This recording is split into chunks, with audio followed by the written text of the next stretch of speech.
Assalamualaikum dan salam sejahtera. Bertemu lagi kita dalam Buletin Antara Pos 18 April 2017. Antara berita menarik hari ini. Dr. Mahathir ramal PAS jadi punca pembangkang kalah PRU14. TPM sahkan Zakir Naik miliki taraf pemastautin tetap Malaysia. Tun Dr. Mahathir Mohamad meramalkan bahawa PAS bakal menyebabkan Pakatan Harapan kalah besar pada pilihan raya umum ke-14.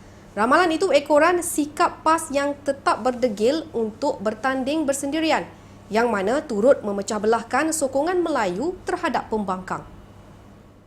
Dr. Mahathir juga percaya PAS hanya sekadar sebuah parti yang memecah belahkan orang Melayu yang akhirnya menyebabkan puasa politik Melayu berkurangan. Walaupun secara teknikalnya PAS melawan UMNO Barisan Nasional selain daripada melawan parti-parti lain yang turut meletakkan calon. Malah katanya lagi sudah tentu Barisan Nasional berjaya mengekalkan kemenangan mereka pada pilihan raya yang akan datang. Sementara itu, dakwaan Dr. Mahathir itu dibidas Ketua Pemuda PAS Muhammad Khalil Abdul Hadi. Khalil menegaskan pengerusi Parti Pribumi Bersatu Malaysia PPBM adalah individu yang sepatutnya bertanggungjawab terhadap perpecahan yang berlaku itu. Malah beliau menafikan sekeras-kerasnya PAS akan menjadi punca pembangkang kalah pada PRU14 sehingga mengakibatkan kuasa politik kaum Melayu berkurangan. Presiden dia pun sudah buat kenyataan baru-baru ni. Sekarang ini bola di kaki Bersatu, sama ada nak pilih PAS ataupun nak pilih UMNO. Cuma malangnya sekarang ini Bersatu mengambil langkah untuk bersama-sama dengan DAP. Jadi tuduhan beliau yang kata PAS memecah belahkan orang Melayu ialah satu tuduhan yang tidak berasas. Di mana kalau lihat kepada sejarah, zaman Tun M lah yang menyebabkan kuasa Melayu itu terhakis akibat daripada silapan persekenanan semula pilihan raya yang tidak memberikan kekuatan kepada kawasan-kawasan dan negeri-negeri yang majoritinya orang Melayu. PAS menyelar dan menyifatkan kritikan Datuk Zaid Ibrahim sebagai tindakan yang takut kepada Islam. Exco Kelantan Datuk Cik Abdullah Maknawi berkata, kritikan pemimpin DAP itu terhadap kepimpinan Kerajaan Negeri Kelantan yang ditadbir PAS tidak akan berjaya menggugat kesetiaan rakyat negeri itu. Semua orang Kelantan, rakyat Kelantan ni amat mengenali Datuk Zaid Ibrahim ni. Iaitu seorang peguam yang dikatakan menyaman Kerajaan Kelantan kerana hudud. Dan serangan beliau kali ini juga pun adalah atas sebab yang sama, iaitu sama ada takut terhadap kebangkitan Islam, takut terhadap apa yang dibawa oleh Kerajaan Islam Kelantan ataupun rasa kebencian yang tinggi. Zaid semalam berkata sudah tiba masanya untuk rakyat Kelantan, khususnya anak muda, membuat perubahan di negeri itu menerusi pilihan raya umum ke-14 PRU14 akan datang. Malah beliau mendakwa kerajaan PAS Kelantan gagal melakukan pembaharuan kerana sibuk dengan hukum hakam dan aktiviti jual balak sekaligus tidak tahu bagaimana untuk meningkatkan hasil negeri. Bukan itu sahaja, rakyat negeri itu juga perlu memilih pemimpin yang mempunyai kepakaran dan kewarasan dan bukannya yang hanya pandai ilmu agama serta berserban semata-mata. Pemerhati politik negara tidak bersetuju dengan kenyataan Datuk Seri Abdul Hadi Awang bahawa mana-mana parti yang ingin mentadbir Malaysia perlu memilih untuk bekerjasama dengan PAS ataupun UMNO. Malah PAS tidak akan mampu membentuk kerajaan walaupun memenangi semua kerusi yang ditandinginya tanpa sokongan daripada parti lain. Penganalisis politik Profesor Datuk Muhammad Mustafa Ishak berkata, ini kerana kerusi yang dimenangi PAS masih tidak mencukupi untuk membentuk kerajaan. Sebab PAS sendirian tak boleh bentuk kerajaan.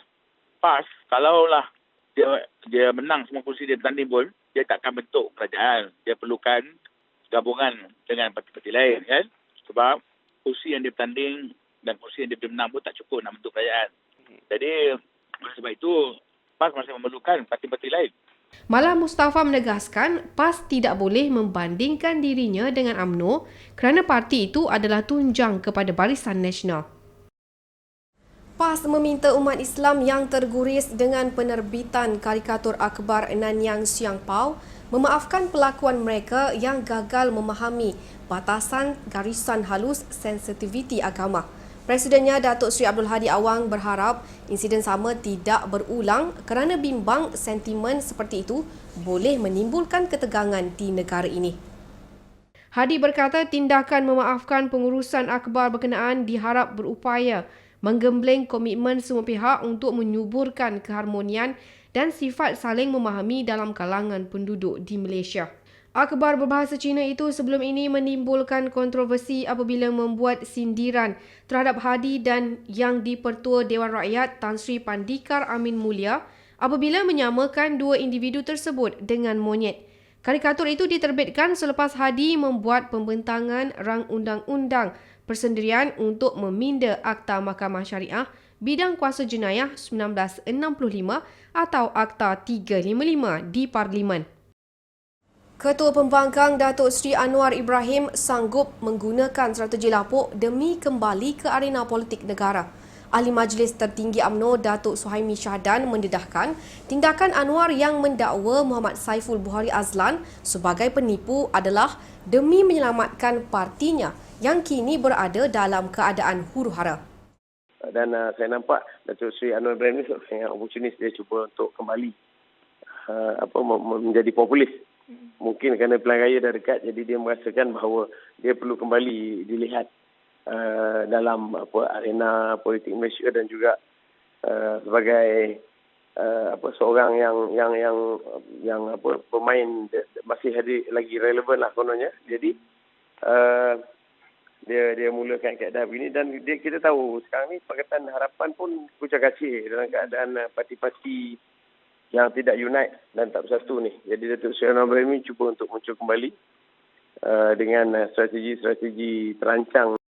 Semalam Anwar memfailkan permohonan kepada Mahkamah Tinggi Kuala Lumpur untuk mengenepikan sabitan kes liwat 2 atas alasan saksi utama iaitu Saiful memberi keterangan yang tidak boleh dipercayai. Anwar kini menjalani hukuman penjara 5 tahun selepas Mahkamah Persekutuan mengekalkan sabitan meliwat Saiful yang merupakan bekas pembantunya.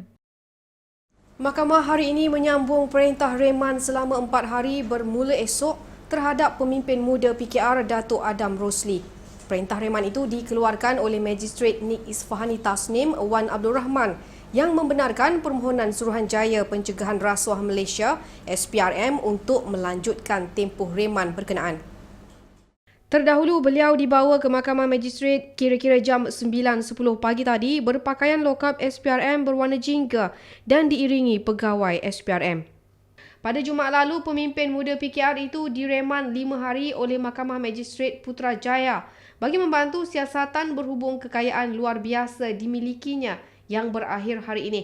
Beliau ditahan reman untuk disiasat mengikut Akta Pencegahan Pengubahan Wang Haram, Pencegahan Pembiayaan Keganasan dan Hasil daripada Aktiviti Haram AMLA 2001. Pada 10 Februari lalu, SPRM sudah merakam keterangannya berhubung dakwaan kekayaan luar biasa termasuk memiliki banglo dan beberapa kereta mewah meskipun baru memegang jawatan dalam PKR.